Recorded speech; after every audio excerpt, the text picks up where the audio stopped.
constelação, ela é uma forma de terapia, é uma terapia de terceiro milênio, né? Assim, ela tem sido uma revolução na saúde mental, porque ela é acessível, ela é funcional, ela é rápida, a pessoa traz uma queixa, ela começa nessa queixa, né, ela é pontual, e ela trabalha questões que precisam ser trabalhadas para que esse sistema vá adiante. Então, quando você constela, você está constelando você, mas você está constelando também o seu sistema. Porque é como se a gente fosse parte de uma trama. E quando um pedacinho dessa trama se modifica, isso modifica o tecido todo. E o que vem? Muitas vezes me perguntam assim, o que vem na constelação? Por que às vezes vem agora e não veio antes? Não, são dinâmicas familiares que atuam no inconsciente e que eles vêm num tempo, porque a humanidade, se a gente for muito franco e sincero, a gente vai ter que admitir que a humanidade evoluiu. Está mais complexo, que está mais custoso, por um lado. Hoje em dia, não basta você fazer segundo grau. Isso é fichinha. Você tem que ir uns 10 anos mais. Mas a humanidade tem podido tocar em coisas que antes não se tocava. Então, o que vem hoje em dia? Coisas que hoje em dia podem surgir e serem manipuladas sem que haja um grande custo. Então, na época que a minha avó era mocinha, se a gente fosse falar de olha para o filho abortado e reconhece e aceita, isso não tinha jeito. Então, tinha segredos que tinham que ficar no secreto para a sobrevivência do indivíduo. Então, hoje em dia, a humanidade ela não piorou. Hoje em dia, a gente pode olhar mais para coisas que sempre aconteceram. Então, quando a minha bisavó tinha 14 anos, ela estava parindo o primeiro filho. Com 15, ela estava parindo o segundo e não se falava em pedofilia. Ainda que ela fosse criada na casa de patrões, e cada filho foi de um patrão diferente, não se falava em pedofilia. Hoje em dia, não tem mais pedofilia. Hoje em dia, a gente olha, se horroriza e fala sobre. Então, assim, a constelação ela vem num momento onde algumas questões podem ser tocadas, onde a humanidade agora consegue perceber que consegue ser, eu vou me arriscar a falar uma palavra pesada, a humanidade consegue ser menos hipócrita. Entende? Assim, então, a gente pode olhar para certas dores e falar, olha, está doendo, está machucando, está quebrando. É preciso mudar de postura. Então, assim, esse filho que vocês estão falando que é o filho preferido, que é o filho mais amado, na realidade, ele não é o mais amado, ele é o mais útil. Ele está sendo colocado no lugar de filho parental. Dessa forma, ele não tem condição de fazer a própria família. Mesmo que ele se case, ele tem que cuidar de tanta coisa lá atrás, ele tem tanta coisa que ele está vinculado, que ele não consegue ir para frente. Só que lá em 1800 e Pedro Banana para trás, a gente precisava dos filhos parentais, a gente precisava dos arrimos de família. Porque não tinha SUS, não tinha casa, abrigo, não tinha carro com marcha automática. Então, a tecnologia, ela trouxe mais humanidade para o ser humano. Então, hoje em dia, eu posso ter um pai envelhecido, o meu pai, por exemplo, meu pai tem 76 anos, e ele é autônomo, mas ele é autônomo porque ele pode trabalhar com coisa muito burocrática.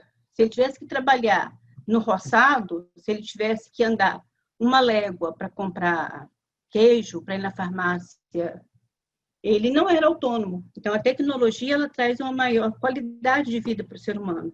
E, com isso, a psicologia positiva acontece, com isso, as constelações elas vão para além do identificar problema e do poder trazer soluções. A constelação, eu chamo ela de uma linda colcha de retalhos, assim, mas maravilhosa, onde a grande arte do Bert Hellinger foi costurar isso de uma forma harmoniosa, sem levantar bandeira. Porque acontece muito também que, às vezes, assim, eu sou psicodramatista. Aí eu tenho resistência em pegar coisas da Gestalt, da comportamental, da psicanálise, porque eu tenho que honrar aquilo que é a minha linha. E o Bert Hellinger falou, vamos incluir, deixa de bobagem. E estava incluindo. E aí ele fez uma colcha de retalho muito linda, com creme de la creme, das várias linhas da psicologia e da filosofia, né? Então, na constelação, a gente não fala que a gente é neutro, a gente é respeitoso. A gente entra sem intenção, a gente entra respeitando o tempo do cliente. Mas a gente entra sabendo que a gente quer que a pessoa trabalhe o equilíbrio na família, entre o dar e o receber. Que trabalhe a hierarquia. Quem chegou primeiro, qual a função de quem chegou primeiro, qual o lugar de cada um. E quando eu tiro alguém do lugar, eu estou excluindo, de certa forma, essa pessoa, e a gente trabalha a exclusão. Então, a gente vai trabalhar muito a aceitação. E eu entro não com uma intenção que o cliente faça na minha velocidade, mas eu tenho um projeto terapêutico com o meu cliente. Eu quero que o meu cliente aceite. Porque quando eu aceito, a aceitação é a base da solução. Quando eu tenho clareza do que eu tenho mais clareza do que pode ser feito. Quando eu tenho clareza de onde eu estou, eu tenho mais clareza de como, para onde e quanto tempo leva para onde eu quero ir. Então, a gente trabalha intencionado em que a pessoa esteja disposta a crescer, a sair do eu quero e ir para um eu amo. Então, quando eu quero a coisa do meu jeito, na minha hora, da minha forma. Não sei se vocês já viram criança pequenininha assim, que ela está começando a atuar no eu quero. É lindo, porque está adequado, está lá na criança. Então, a criança assim, de uns 9 meses. Se ela está no colo de alguém, vou colocar aqui a mãe, né? E a mãe olha para alguém para conversar, ela pega as 2 bochechas da mãe e traz para ela assim, porque eu te quero para mim. É o que eu quero, na hora que eu quero, do jeito que eu quero. Eu não tenho ainda não tenho neurônio espelho, não tem lobo frontal lá super já arrumadinho, né? Então, a relação é a relação do querer. E aí ela é ciumenta, ela é possessiva, ela é exigente. Se vai tomar uma mamadeira, não interessa se minha mãe deu 3 plantões e está morta em pé. Eu quero que minha mãe dê mamadeira. Por quê? Porque eu amo minha mãe. E se eu amo, vem me fazer feliz porque eu te amo. Se você está cansada, se você está precisando tomar um banho, não interessa. Eu te amo, vem me fazer feliz agora. Na criança, isso é bonitinho. Só que alguns de nós levam isso para o mundo adulto e confunde amor com querer. E aí tem relações de muita posse, de muito ciúme, de muita imaturidade, né? E aí a constelação ela ajuda nessa mudança de perspectiva. Às vezes em quando a constelação dói, porque crescer dói, né? Crescer é transpor obstáculos. Mas vale a pena, né? É bom crescer. Então, qualquer pessoa que tiver alguma dúvida pode interromper, pode perguntar. A nossa forma de filtrar o mundo está muito baseada no nosso sistema de crenças. Então, com a constelação, a gente amplia, porque a gente começa a ver coisas do ponto de vista do outro. E esse sistema, eu vou trabalhar eminentemente a resiliência. Eu não deixo de ser eu, mas eu fico uma eu mais ampliada. Então, a gente é como se a gente fosse, de certa forma, um escavador do eu do eu. Porque também tem uma outra questão muito interessante, que quando a gente é supervisor ou aluno de psicologia, ou professor de psicologia, o aluno é uma pergunta frequente. E se o cliente mente para a gente? Bom, eu vou lidar com o que ele traz.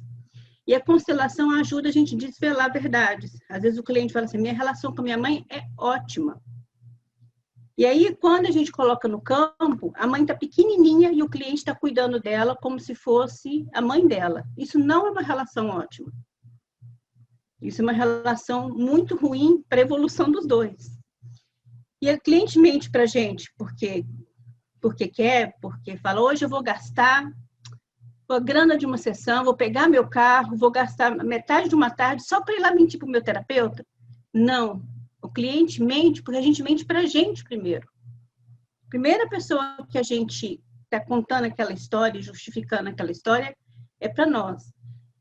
E aí isso é muito legal na constelação, porque é uma dramatização, né? O nosso instrumento é bem psicodramático. E aí aquelas pessoas que estão ali dispostas e generosas para trabalhar pela gente, elas entram em contato com o nosso campo de informação e por uma empatia, aí essas pessoas já estão com os neurônios espelhos mais formadinhos, eles mostram para a gente o que está lá dentro, quais são as informações da alma. É como se a gente conseguisse trazer para o tablado os nossos sonhos. Então, gente, esse aqui é um espaço sagrado. É um espaço onde a gente está mexendo com coisas muito preciosas e delicadas de cada um. E aí a minha sugestão é que mesmo quem fica só de plateia com a câmera desligada, aproveite esse momento, porque a gente pega carona. Quando fala que o teatro é catártico, a gente pega carona no que está acontecendo. Então, assim, a terapia de grupo é muito catártica. Então, assim, quem tiver podando rosa, lavando roupa, se dá essa hora. Porque é uma hora que a gente cicatriza, é uma hora que a gente cresce, é uma hora que a gente repara, é uma hora que a gente se constitui melhor. Se tiver chance de ser representante, aproveita muito. Quando nós somos representantes, a gente treina essa questão de ampliar os nossos valores, de ampliar a nossa percepção de mundo, de ampliar as nossas crenças, de sentir um pouco, e isso é muito raro a gente poder fazer isso num ambiente controlado e acadêmico, o que é estar na posição do outro. E isso é muito enriquecedor para a nossa alma. Isso faz cair fichas demais. Aproveita. E eu sugiro também que o que acontece aqui, a gente guarde um sigilo, sabe assim, tem um respeito pelo colega. É uma pessoa que está tendo a coragem de falar assim, informação é poder, né? É uma pessoa que está tendo a coragem de falar, a verdade nos fortalece, a verdade nos liberta. E ele traz isso para si. E no grupo isso tem muito mais eficiência, mas a gente precisa tomar isso como um presente muito divino e ter muito respeito. Vocês vão ver que muitas vezes as constelações elas terminam na família de origem. Mas tudo termina em pai e mãe? Não. As coisas não terminam em pai e mãe. As coisas vão terminar lá em filhos e netos. Elas começam em pai e mãe. Então, geralmente, quem toma bem a vida, quem aceita a vida, quem percebe a vida como uma grande bênção, quem tem gratidão pela vida, a pessoa vai melhor no mundo. E quando eu faço isso com os meus pais, com menos exigência, com menos crítica, com menos dó, a gente vai mais habilitada, a gente vai mais potente para a vida. E é difícil fazer isso com pai e mãe, porque tem um lado nosso que acha que pai e mãe não é mais nada no mundo além de ser pai e mãe. Você chega para uma irmã de 40 anos e fala, você acha que a sua mãe gostava de sexo, não sei o quê? Minha mãe é virgem, como assim? Minha mãe... É como se a gente não entendesse que pai e mãe têm outras funções que já existiam antes da gente chegar, e quando a gente voar, eles vão continuar existindo. Uma outra coisa que a gente olha ainda com um olhar muito infantil é meu pai e minha mãe como herói. É muito comum, agora nessa quarentena, né, que tem uma quarentena de 40 meses pelo jeito, de cliente que fala, eu tenho conversado com meus pais agora, mas por Skype, por vídeo. Né? Chegar Solange, não sei porquê, quando eu ia na casa da minha mãe, eu não via, mas agora conversando por vídeo, minha mãe está velhinha. Porque para nós, pai e mãe, tem uma grandiosidade, tem um jeito de herói. Então, eu aceito a minha vizinha ser sem educação. Eu aceito a minha vizinha ser tosca. Mas a minha mãe eu critico. A minha mãe, a tosquice dela me magoa. E não devia. Entende? Se eu consigo ser caridoso com o meu vizinho, imagina com quem me deu a vida. E mãe, gente, já não tem que ser educada, fina, elegante. Ela tem que ser boa parideira. Entende? A gente meio que confunde as coisas. E na constelação a gente tenta falar, olha, você está esquecendo de olhar para o essencial e se encher de uma gratidão profunda. E está sofrendo por causa de abobrinha. Entende, gente?